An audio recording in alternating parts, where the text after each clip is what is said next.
hubo luz en el cielo. Solo un rugido apagado, casi orgánico, como si el firmamento se desgarrara con una cuchilla oxidada.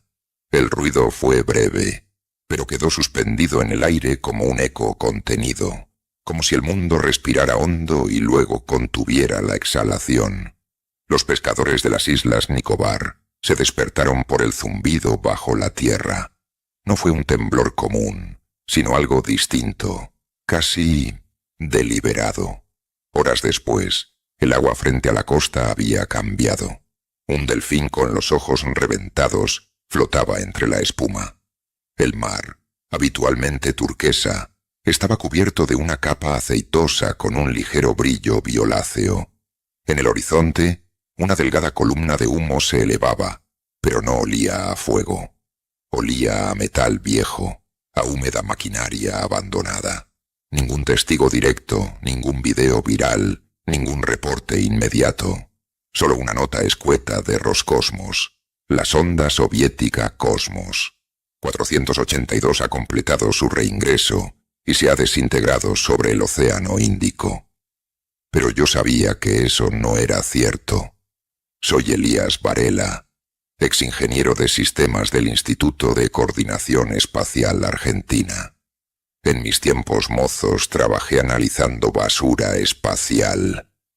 No era glamoroso, pero me daba acceso a los registros en tiempo real de objetos en desuso que orbitaban la Tierra.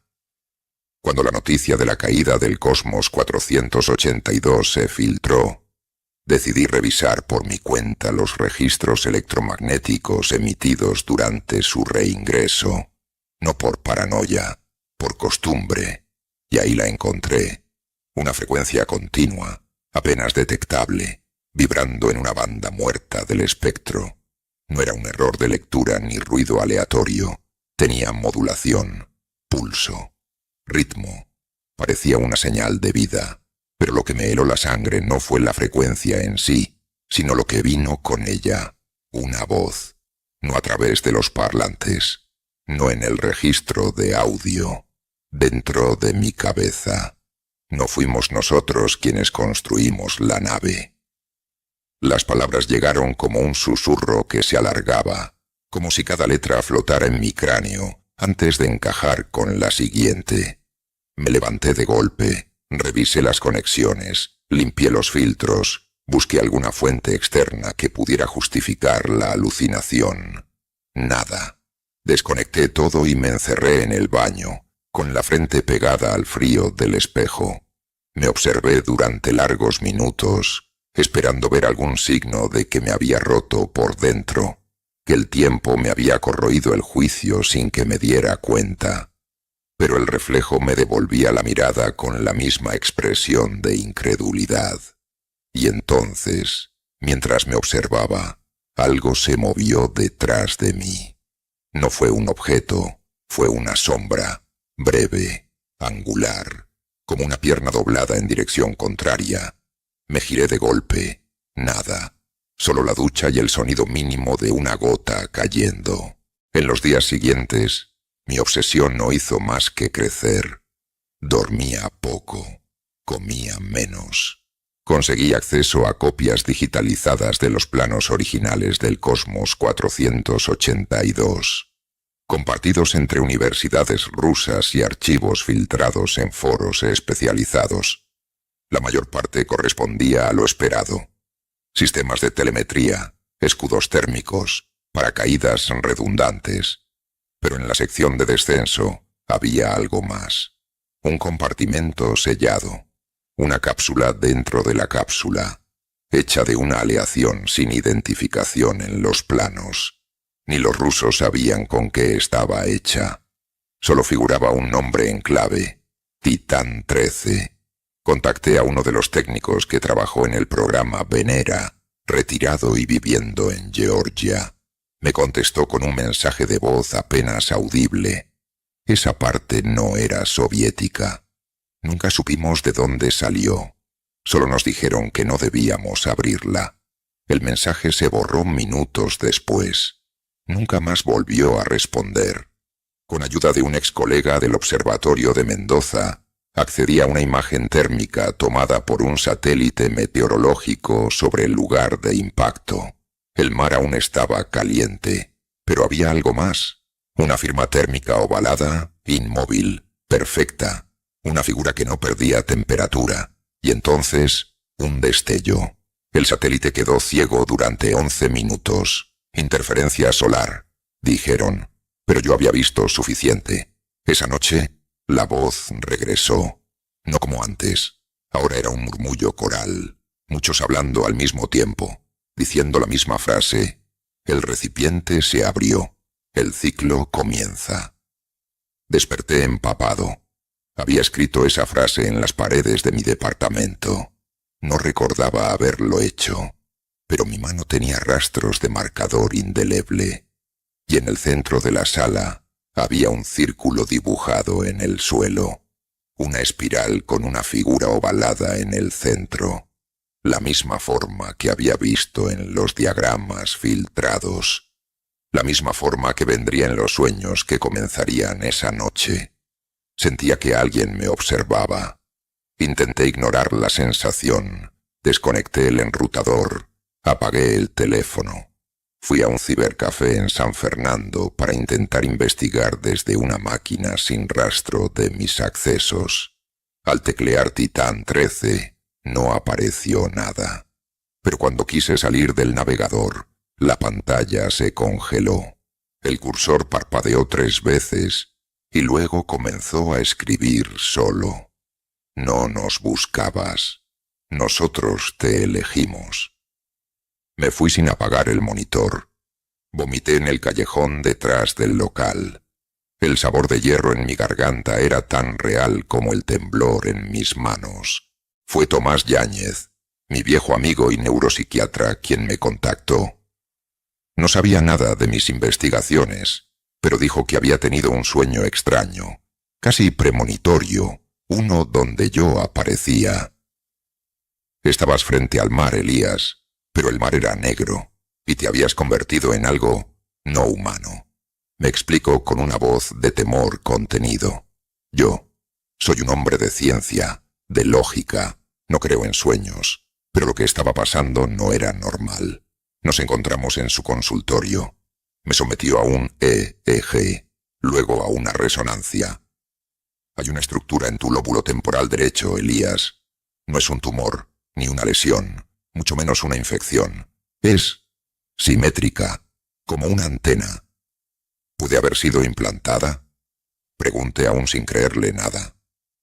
No hay cicatriz, no hay trauma. Me respondió con incredulidad. ¿Entonces? Le dije con preocupación. Entonces, tal vez la trajiste contigo desde otra parte. Las noticias comenzaron a llenarse de eventos extraños. Peces desorientados en costas de Sri Lanka. Masas bioluminiscentes halladas en playas de Sumatra. Emisiones de radio que interferían comunicaciones militares. Un canal filipino transmitió en vivo una sesión de buceo cerca de las Andamán. Una figura oscura cruzó la pantalla, silenciosa, rápida. La transmisión fue cortada y reemplazada por la imagen fija de un presentador que repetía en bucle: el cielo ha descendido, el ciclo ha comenzado. Recibí un correo cifrado. No había nombre, solo coordenadas, un archivo adjunto y un mensaje. Titán 13 no tocó fondo, flotó. El archivo era un sonar submarino. Mostraba una figura ovalada, suspendida a 30 metros bajo la superficie, inmóvil. Pero los datos térmicos mostraban aumento de temperatura. Respiraba, vibraba. La cosa no era una cápsula, era una matriz, y estaba gestando. Tomás Yáñez no fue el único, al menos 5 personas más, que no se conocían entre sí ni tenían conexión directa conmigo, comenzaron a contactarme a través de foros de conspiración y correos cifrados. Todos describían lo mismo. Un sueño compartido. Señor Elías, había un feto dentro del mar, pero no era humano. Tenía ojos dentro de los ojos, como ventanas. ¿Y cómo sabías que era yo? porque te vi flotando sobre él, como si te estuviera llamándote, como si ya fueras parte de eso. Comencé a rastrear a estas personas. Uno de ellos era un oceanógrafo, otro, un excientífico. 3 eran civiles sin conexión aparente con el espacio o la ciencia. Excepto por un detalle. Todos habían trabajado en algún momento con material de desecho orbital. Convencí a 3 de ellos. Nos reunimos en una cabaña aislada en Bariloche. Nadie podía llevar dispositivos electrónicos. Allí, comparando registros, nos dimos cuenta de algo espeluznante. Todos teníamos marcas similares en el cuerpo. No tatuajes, no cicatrices. Eran patrones subdérmicos que brillaban bajo luz negra, con formas similares a la espiral central y el óvalo de Titán 13. Nadie sabía cuándo aparecieron. Las habíamos llevado con nosotros durante años, tal vez desde siempre. Uno de los presentes, Nadia Cruz, mostró una grabación que logró hacer de su hija de 3 años, cantando una canción sin sentido. Treña, treña, la puerta se abrió. Titán llama y el ciclo empezó. La niña nunca había tenido acceso a nada relacionado. Y sin embargo, conocía el nombre. Tomás me llamó con urgencia. Está creciendo, Elías. Esa cosa está conectada a ti. ¿Qué quieres decir? Pregunté con insistencia. Cada vez que tienes uno de esos episodios, la frecuencia se amplifica en otros lugares. Ya no está centralizada, se está replicando. ¿Como una infección? ¿Como una conciencia coral? Dijo con una voz escéptica. ¿Y qué quiere? No respondió nada, pero su silencio me lo dijo todo. Luego Tomás respondió. No sé, solo creo que está despertando lo que ya está dentro de nosotros. Una de las personas del grupo, Martín, desapareció 2 días después de la reunión. Lo encontramos en un galpón cerca de Junín. Estaba arrodillado, con la piel cubierta de llagas que brillaban bajo la luz como escamas. Murmuraba sin cesar. El órgano ya está listo. Las fibras saben. Las ondas vinieron. Y cuando nos acercamos, abrió los ojos. No eran sus ojos. Tenían el mismo patrón de la espiral, como si algo se estuviera asomando desde dentro. Intentamos hospitalizarlo, pero desapareció esa misma noche del hospital. Dejó en la pared del cuarto una sola palabra escrita con sangre. Adentro. La paranoia se apoderó de nosotros. Pero más que miedo, era una certeza. Hay personas que ya no son personas. Funcionarios, militares, investigadores. Algunos llevaban las marcas. Otros simplemente actuaban diferentes. Demasiado tranquilos, demasiado adaptados, como si el ciclo no los sorprendiera, como si lo hubieran estado esperando. Y entonces lo entendí. El ciclo no comenzó cuando Titán 13 cayó. Cayó porque el ciclo había comenzado mucho antes. Durante semanas, las frecuencias no dejaron de aparecer. Ya no solo en equipos especializados, radios domésticas, televisores analógicos, incluso viejos teléfonos con dial, comenzaban a emitir fragmentos de la misma modulación. No era constante. Era como un pulso que elegía sus momentos, como si supiera cuándo alguien estaba escuchando, y siempre que lo hacía, lo acompañaba una imagen mental, una espiral descendente, cada vez más profundo, como un embudo que se hunde en un mar negro e inmóvil. Tomás lo definía como transducción psicoacústica de origen no terrestre. Yo solo sabía que cada vez dormía menos. Las desapariciones comenzaron a reportarse con más frecuencia. Personas comunes, pero todas con una cosa en común. Habían estado cerca de la zona roja definida tras la caída de Cosmos 482. Algunos eran buzos, otros pescadores. Un grupo de inspectores portuarios en Yakarta simplemente no regresó a su barco. Nadie hablaba de ello oficialmente, hasta que un video apareció en un servidor oculto. Filmado con una cámara nocturna, Mostraba una figura saliendo del mar. No caminaba. Flotaba a pocos centímetros del suelo. Tenía forma humana, pero su movimiento era errático, fragmentado, como si el cuerpo no recordara cómo habitarse.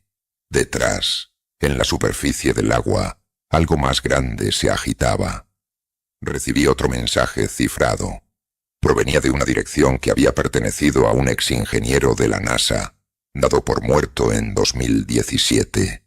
El archivo contenía una serie de coordenadas, un espectrograma y un texto en ruso. Al traducirlo descubrimos que, en 1971, un año antes del lanzamiento de Cosmos 482, hubo una comunicación interceptada entre un satélite soviético y una estación en Baikonur. La transcripción hablaba de un objeto orgánico preexistente en órbita alta, no identificado como terrestre. Cosmos 482 no fue una misión fallida. Fue un intento de contención. Y falló. Nadia Cruz comenzó a tener convulsiones. Durante una de ellas, en medio de espasmos violentos, escupió una sustancia traslúcida con filamentos brillantes. La analizamos. No era mucosa humana. No era nada registrado. Cada muestra colocada bajo el microscopio reaccionaba al sonido. No solo vibraba, se reorganizaba, como si intentara replicarse. La sustancia venía de su interior, pero no la estaba matando. Al contrario, Nadia comenzó a hablar idiomas que no conocía.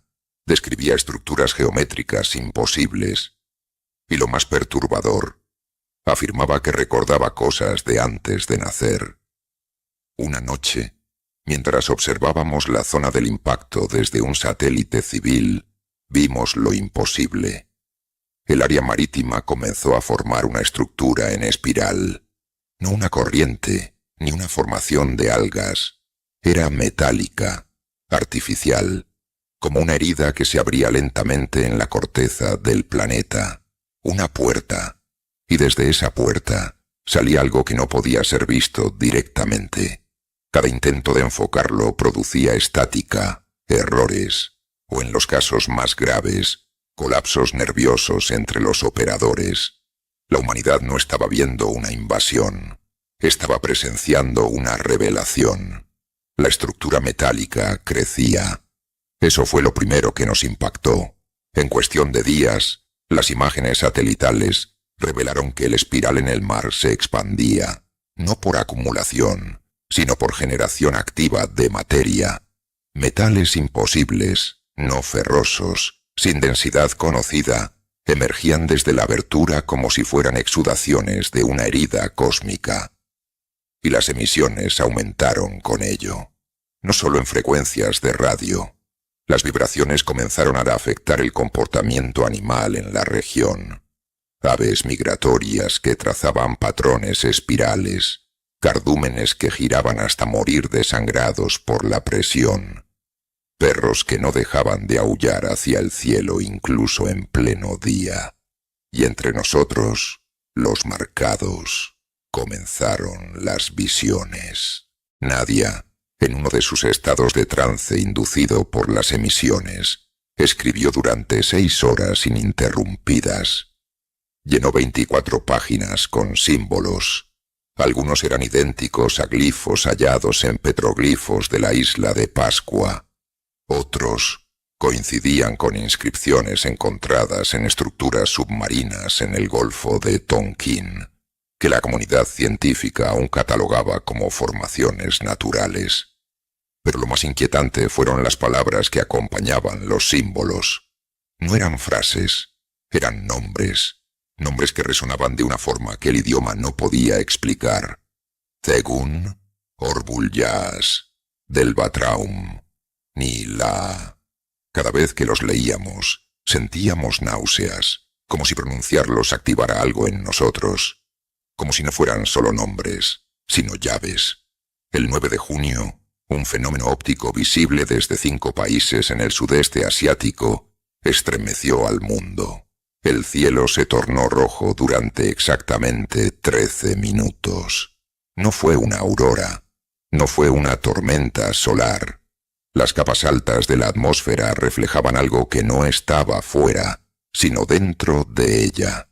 El fenómeno coincidió con una oleada de suicidios inexplicables entre operarios de estaciones satelitales. Uno de ellos, en una grabación previa a su muerte, miró a la cámara y dijo: «El mar no es mar, es la piel de algo dormido, y nosotros, sus poros». Yo comencé a cambiar. Al principio eran detalles. Me dolían los dientes sin razón.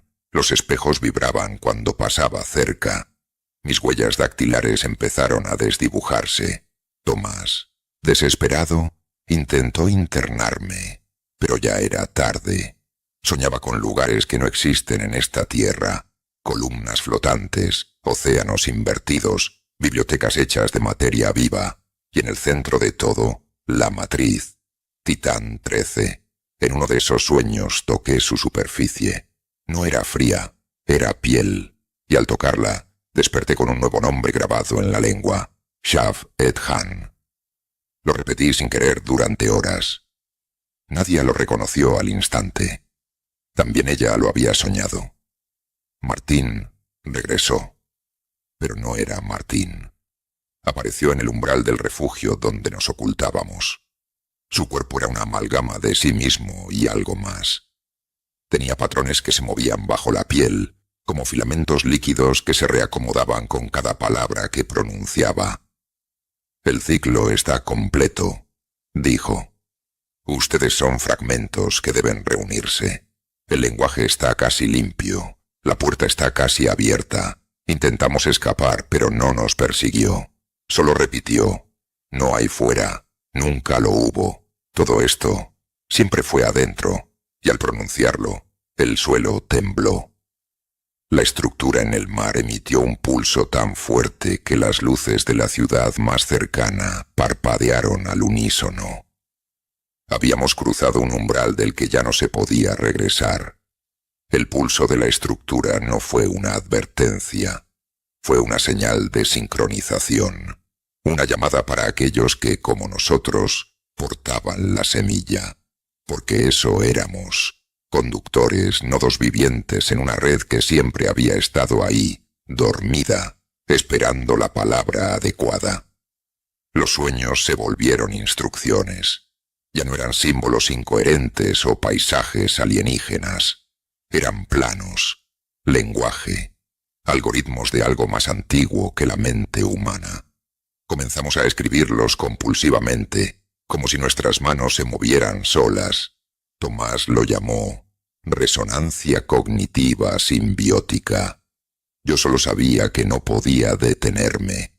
A través de imágenes de radar de penetración profunda, descubrimos que estructuras similares a la del océano comenzaban a formarse en tierra, en zonas donde los ecosismos eran frecuentes pero nunca investigados.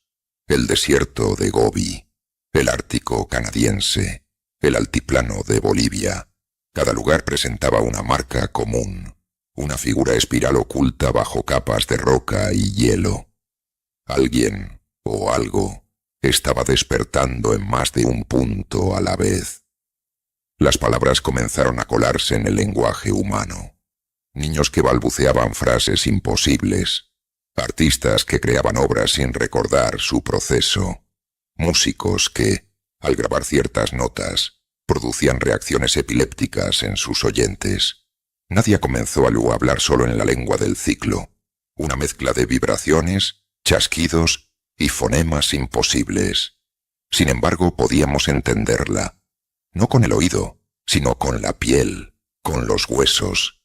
Era un lenguaje que se sentía. «Nos están reescribiendo», dijo Tomás. «No solo en el cuerpo, en el pensamiento, en la historia». Logramos interceptar una transmisión interna del Observatorio Espacial de Arecibo antes de su colapso. El archivo, etiquetado como Bóveda Epsilon, contenía registros de una señal idéntica a la de Titán 13, recibida por primera vez en 1969. Los soviéticos no la descubrieron, solo la siguieron. Titán 13 fue el intento de encerrarla, pero también fue la llave para liberarla. Nadia murió el 21 de junio. Su cuerpo se evaporó, literalmente, en cuestión de minutos. Lo único que quedó fue un rastro viscoso que se absorbió solo en el suelo. Pero antes de desvanecerse, nos miró con una lucidez que no le habíamos visto en días y dijo: «No estamos siendo invadidos, estamos siendo devueltos». Tomás rompió en llanto. Yo no pude moverme, porque en el fondo supe que tenía razón. Nada de esto era nuevo. El ciclo no era una amenaza, era un regreso. Los que sobrevivimos a la desaparición de Nadia comenzamos a notar otro cambio. Las personas que habían estado cerca de nosotros, vecinos, enfermeros, incluso policías, repetían frases sin saberlo. Fragmentos del lenguaje del ciclo emergían en sus conversaciones cotidianas, entre palabras normales. Una especie de eco que vibraba a través del habla humana, como si nuestras bocas hubiesen sido reprogramadas para resonar. Tomás encontró un patrón fonético. Cada vocal, cada sílaba, estaba ligada a una frecuencia específica, y esas frecuencias coincidían con la vibración emitida por la estructura en el océano. Nos habíamos convertido en repetidores, involuntarios, contaminantes. Las ciudades más cercanas a las zonas activas comenzaron a colapsar. No por violencia ni catástrofe física, sino por pérdida de cohesión. Las personas simplemente dejaban de responder, dejaban de reconocerse unas a otras. Había informes de barrios enteros donde la gente salía al amanecer, caminaba en círculos durante horas y regresaba como si nada. Los gobiernos respondieron con silencio, cortes de comunicación, zonas de exclusión, apagones programados. Pero el ciclo no necesitaba internet ni satélites. Ya estaba en la carne, en la memoria colectiva, en la arquitectura del lenguaje. En uno de los últimos registros tomados por un equipo militar tailandés, se capturó una imagen desde un dron antes de que desapareciera. La estructura espiral había cambiado. Al centro ya no estaba el óvalo metálico original. Ahora había una figura, enorme, inmóvil, cubierta de filamentos traslúcidos. La llamamos la Madre sin ojos, no porque careciera de visión, sino porque sentíamos que nos miraba desde dentro. Algunos de los nuestros comenzaron a llamarla por su nombre. No un nombre humano, sino uno vibrado, uno que no se podía escribir, solo sentir, y quienes lo pronunciaban ya no regresaban. Fue inevitable. Tomás ya no dormía. Comenzó a escribir compulsivamente, usando tinta, su propia sangre, incluso cenizas de papel. Decía que necesitaba escribirla para que no lo olvidara. Una noche desapareció. 3 días después, volvió. Sus ojos eran negros. Su piel, transparente en algunos puntos, revelaba patrones móviles que giraban como galaxias vivas. Su voz era doble. «Ella ya está aquí», dijo. Yo solo la preparé. Intenté razonar, llorar, abrazarlo, pero él solo se inclinó, apoyó su frente en la mía y susurró: «Elías, ¿no ves que todos somos partes rotas de un cuerpo que intenta volver a armarse?» Luego se fue caminando hacia el agua, y nunca más lo vi. Desde entonces, cada noche se escucha un sonido sobre el océano Índico. No es mecánico, ni natural. Es un canto, un coro sin garganta, sin boca, sin origen. Pero todos lo escuchamos, en sueños, en silencios, en nuestras propias respiraciones. Y ahora sé que pronto, muy pronto, será imposible distinguir si lo que escuchamos viene de afuera o de dentro de nosotros. El patrón se repitió en diferentes lugares del mundo. No eran estructuras físicas, sino simbólicas. Formaciones de personas, objetos, frases, que reproducían el espiral original de Titán 13. Había comunidades enteras que comenzaban a construir, a pintar, a grabar formas idénticas, sin recordar por qué lo hacían. El ciclo había trascendido la materia. Se traducía a través del arte, del instinto, del deseo inconsciente de regresar a algo que nunca entendimos haber perdido. La madre sin ojos habló. No fue un discurso, fue una compresión súbita del significado, una transmisión emocional que no se oía ni se veía, sino que simplemente era. Todos los marcados lo supimos al instante. No quedaba tiempo, no quedaba resistencia. Elías escribió en su diario una frase mientras sus manos temblaban. Nos está enseñando a nacer. Los cuerpos de los marcados comenzaron a cambiar a nivel celular. No dolía, no era grotesco, era desapego. La carne se volvía liviana, inestable. Algunos desaparecían en mitad de la noche, dejando una sombra quemada en la pared. Otros se disolvían en agua, como tinta en papel. Y algunos, como yo, comenzamos a sentir el mundo de forma distinta. No a través de los sentidos, sino a través del eco de los demás, del pensamiento compartido, del lenguaje unificado. La espiral en el océano comenzó a colapsar hacia adentro, no como destrucción, sino como absorción. Las últimas transmisiones captaron una última señal, una frecuencia que coincidía exactamente con los latidos del corazón humano. Una armonía perfecta. Elías, en su última entrada, escribió: no nos fueron imponiendo el cambio, nos recordaron cómo volver a ser parte de aquello de lo que alguna vez nos separamos. Ser humano fue la incubadora, ahora somos algo más.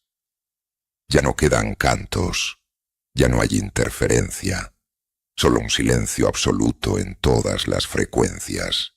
El ciclo terminó, o quizás solo regresó al punto donde siempre debió comenzar. Transmisión recibida. Has llegado al final de esta frecuencia, pero la señal de radio Sci-Fi 88.7 nunca se detiene. ¿Te atreves a sintonizar más historias? Suscríbete para no perderte la próxima transmisión de horror cósmico.